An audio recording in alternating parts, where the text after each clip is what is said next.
bakunzi ba radiyo televiziyo ubwiyunge turabashuhuje inshuti bakunzi ba radiyo televiziyo ubwiyunge CNLD ubwiyunge FLN nimugire amahoro y'Imana.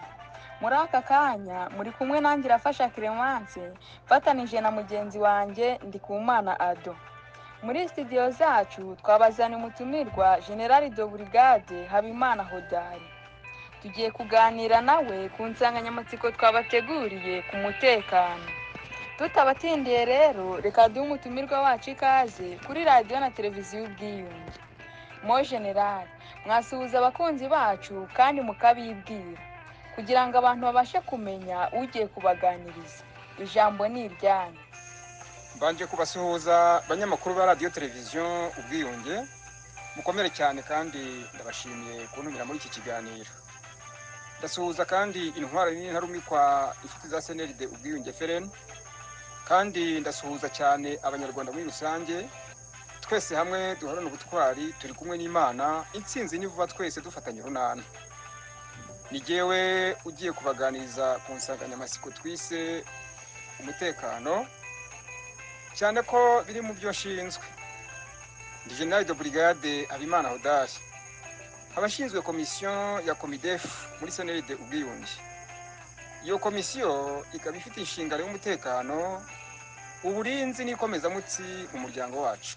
Mo General Hodari, mutubwiye ko ari mwe muyobora komisiyo ya Comidef muri CNLD FLN, ishami rishinzwe umutekano, uburinzi n'ikomezamutsi. Mwadusobanurira mu magambo avunaguye icyo bisobanura?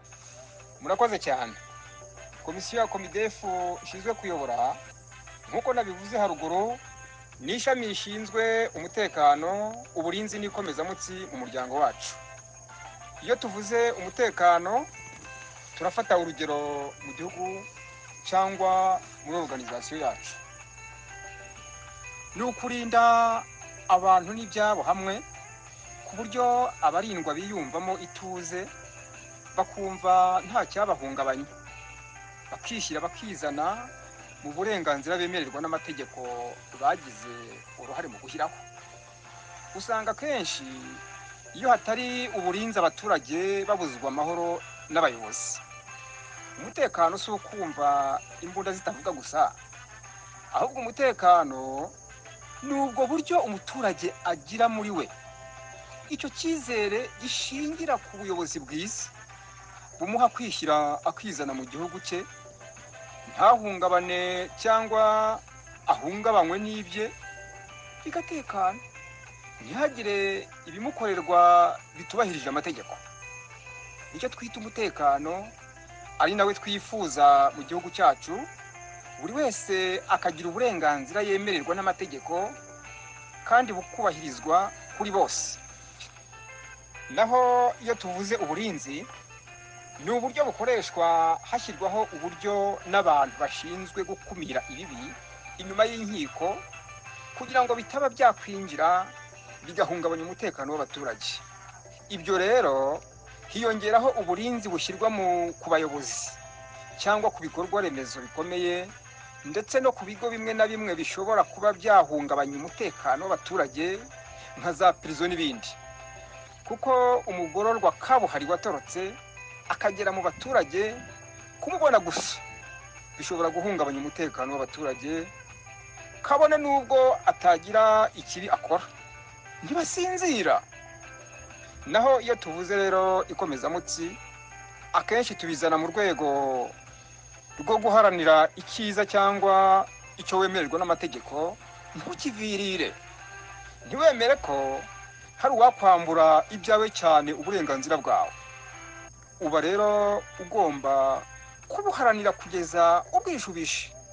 Icyo gihe rero ntiwabishobora udafite ikomezamutsi rigufasha kutavirira ibyawe wemererwa, cyane ko uba neza uzi neza agaciro k'icyo udashaka ko bagutwara. Ngerageze kubisobanura cyane ko biraza kudufasha kuganira cyane, turebera hamwe uko bihagaze mu gihugu cyacu. Nicyo CNLD ubwiyunge biteganya kugira ngo abanyarwanda babashe kubaho mu mahoro arambye, kuko nta mutekano, nta burinzi ndetse nta n'ikomezamutsi, nta mahoro yaboneka. Niyo mpamvu ari ngombwa kwigisha, guhugura no gushishikariza intwarane n'intarumikwa ndetse n'inshuti z'umuryango wacu guhagarara gitwari, kandi hakabamo kubungabunga dusigasira ibyo tugenda tugeraho n'ibindi bigendana n'inshingano zacu, kugira ngo tuzabashe kugera ku mutekano n'uburinzi bw'abanyarwanda bose muri rusange. Ndumva ngewe nyuzwe ku bisobanuro muduhaye. Muri mu ishyaka rirwanya ubutegetsi bwa Kigali, mwatubwira icyatumye mufata intwaro mukarwanya FPR? Murakoze kumbaza icyo kibazo. Ntabwo twapfuye gufata intwaro gusa, oya, ahubwo twazifashe bitewe n'uko izindi nzira zose twashatse gutahukamo mu mahoro, zirimo n'iz'ibiganiro, leta ya FPR yarazanze. Yo ishaka ko duhera ishyanga, igashaka ko twamanika amaboko tugataha, bakatugira ingaruzwa muheto, uburenganzira bwawe butubahirizwa, ubw'ikiremwa muntu butubahirizwa. Uvuze ibitekerezo bye FPR idashaka bamwita interahamwe, umujenosideri, cyangwa bakavuga ko afite ingengabitekerezo ya jenoside, agafungwa cyangwa akicwa. FPR ikaba ari ingoma mbi y'agatsiko k'abicanyi n'ivangura ry'amoko mu mayeri, kuko inzego nkuru hafi ya zose, zaba iza gisirikare n'iza gisivile n'ahandi hose mu mirimo itandukanye no mu mikino no mu myidagaduro, usanga biyoborwa n'ubwoko bumwe gusa. FPR yatwimye uburenganzira bwacu, inakomeza kuza kutwica aho twibereye mu buhungiro, itwikira abantu benshi, abandi irababoha ibacyura mu Rwanda ku ngufu. Ikindi Kagame yabisubiyemo ubwo yari mu karere ka Burera ku itariki ya 8 z'ukwa gatanu umwaka wa 2019, aho yavuze ko abantu bamwizaniye ngo ikibazo aragikemura, ngo ariko abakiri hanze ngo azajya kubacyura ku ngufu, kuko ngo arazifite, ngo ni ukubiha igihe gusa. Mu by'ukuri abanyarwanda bari mu Rwanda nta mutekano bafite, babujijwe uburenganzira bwabo, abandi barafunzwe, abanyamakuru babujijwe uburenganzira bwabo, utandikwa cyangwa avuge ibyo FPR ishaka bamujyana intambike. Muribuka Cyuma Hassan bavugiraga abaturage, bamujyanye amaguru adakora hasi, kimwe n'abandi. Abo bafashe gutyo babarenganya, babanza kubanyuza mu ibagiro, bagakubagurwa bikomeye mu buryo bwa kinyamaswa. Impunzi ziri hanze FPR isisangayo, ikajya kuzihungabanyiriza umutekano. Birumvikana ko yabujije abanyarwanda bose aho bari hose umutekano, uretse abo mu gatsiko ka FPR gusa. Abanyarwanda babaye ibikanje, umuntu aryama avuga ati sinzi ko ndamuka, yaramuka ati sinzi ko nirirwa, keretse uteze yombi bakagukoresha ibyo bashaka. Byumvikana ko nta kundi byari kugenda, kuko FPR yanze ko ibyo bibazo tubikemura biciye mu mishyikirano. Niyo mpamvu ari ngombwa gukoresha ubundi buryo bwose bushoboka kugira ngo dutabare u Rwanda n'abanyarwanda, kandi buri wese asubirana uburenganzira bwe. Mo Generali, mu nshingano zanyu harimo umutekano nk'uko mwawusobanuye, kandi murabikurikirana ku buryo busobanutse. Umutekano mu Rwanda uhagaze gute? Umutekano mu Rwanda uhagaze nabi cyane. Abanyarwanda bimwe mu burenganzira bwabo, baricwa, bararigiswa, baratotezwa, bagakurwa mu byabo ku ngufu nta ngurane bahawe ikwiriye, barafungwa mu buryo bunyuranije n'amategeko. Uratanga ibitekerezo FPR idashaka, bikitwa ko urwanya FPR, cyangwa ngo ni ingengabitekerezo ya jenoside, cyangwa ngo uri interahamwe. Imvugo zo kukuzibya cyangwa ukicwa cyangwa ugafungwa ubu hibasiwe abanyamakuru n'abantu bo mu bwoko bw'abakono. Abo barimo kwirukanwa ku mirimo, gushyirwaho iterabwoba, kubacecekesha no kubuzwa kuvuga amabanga y'ingoma amanyanga FPR ikorera abanyarwanda. Mu gihe Kagame yabuze uko asobanurira abanyarwanda iby'intambara itoroshye ya FLN na RDF imaze imyaka irenga 5 mu ishyamba rya Nyungwe, kandi FLN zikaba zihagaze neza ku rugamba ziriho rwo kubohoza u Rwanda n'abanyarwanda, akomeje gushoza intambara kuri Repubulika Iharanira Demokarasi ya Kongo yambaye uruhu rwa M23, dore ko n'amahanga yamaze kumutahura, kuko umunyamabanga ushinzwe ububanyi n'amahanga muri Amerika Anthony Blinken ku itariki ya 13 z'uku kwezi mwaka wa 2023 yatangarije radiyo mpuzamahanga ko yavuganye na Perezida Kagame kuri telefone amusaba kurangiza ikibazo kiri hagati ya Repubulika Iharanira Demokarasi ya Kongo n'u Rwanda amazi atararenga inkombe. Ariko Kagame ntabikozwa, wakomeje gushoza intambara adobye umutekano mu Rwanda. Muri make umutekano ugenda urushaho kuba mubi mu Rwanda, kuko ubundi kuva FPR yafata ubutegetsi nta mutekano abanyarwanda bigeze babona, kuko abasirikare ntibigeze basubira mu bigo ngo abaturage bahumeke. Kugeza n'ubu ubona ari nk'igihugu kikiri mu ntambara.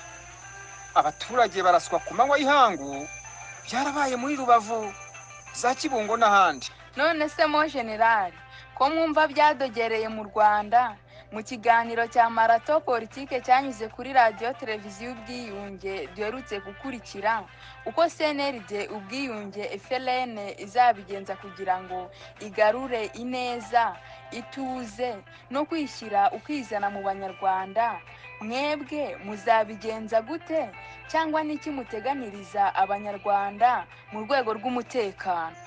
Buri munyarwanda azaba afite uburenganzira busesuye bwo kwishyira akizana mu gihugu. Ibitekerezo bya buri wese bizajya byakirwa neza mu mutekano n'urwego ruzaba rubishinzwe ruhuriyeho n'amoko yose, kugira ngo imyanzuro izavamo izabibereye bose. Inzego z'umutekano zose mu gihugu zizaba ari inyangamugayo, zigoswe n'amoko yose y'abanyarwanda, kugira ngo abanyarwanda bose baziyumvemo kandi bakorane neza bafatanye urunana mu gucunga umutekano w'u Rwanda n'abanyarwanda. Hazabaho gutozwa bya kinyamwuga n'amahugurwa bizaba bigendana n'icyo gihe cy'ihumure n'umutekano w'abanyarwanda bose. Abashinzwe umutekano bazahugurirwa gukunda u Rwanda no gukunda abanyarwanda ndetse no kubaha abanyamahanga. Hazabaho kwigisha abanyarwanda kubaha Imana, kubahana, gukundana, kuzuzanya, kugirana inama, kubana neza, gufatanya mu iterambere n'ibindi. Tutibagiwe no kubigisha kwirinda no kwihana ibyaha, kugira ngo Imana ikomeze kubana natwe muri byose. Ikintu cya mbere tuzakora ni uguhumuriza abanyarwanda, tubabohora ingoyi y'ingoma mbi ya FPR bari bamazeho imyaka n'imyaniko. Tuzunga kandi tubanisha abanyarwanda bose mu nzego zose mu mahoro, nta vangura iryo ari ryo ryose, buri bwoko bwishyira bukizana, nta na bumwe buruta ubundi, kuko amoko yose ari ibiremwa by'Imana, bakaba bagomba gufatwa kimwe. Mo generali, ndabashimiye cyane ku bisobanuro muduhaye, ariko mbere y'uko dusoza ndagira ngo mbabaze niba nta butumwa mwagenera abanyarwanda ku buryo bwihariye cyangwa muri rusange. Buhari mwabutanga, ijambo ni iryanyu rwose. Murakoze cyane. Ubutumwa nageza ku banyarwanda nuko twese nk'abitsamuye twahaguruka tukishakira umutekano, dutera ingabo mu bitugu abasore n'inkumi b'intarumikwa za FLN zabimburiye abandi guhaguruka zigafata iya mbere mu rugamba rwo kubohoza u Rwanda n'abanyarwanda. Tukipakurura ingoma mbi ya FPR ikomeje kuzambya umutekano w'abanyarwanda n'igihugu cy'u Rwanda.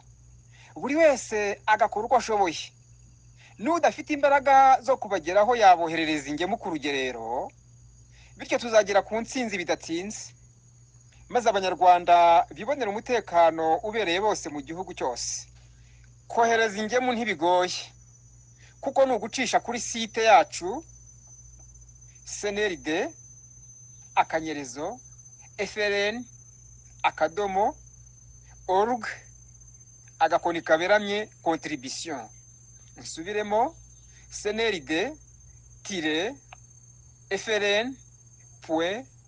cnld-frn.org contribution, maze inkunga ikagera ku ntarumikwa z'abanyarwanda.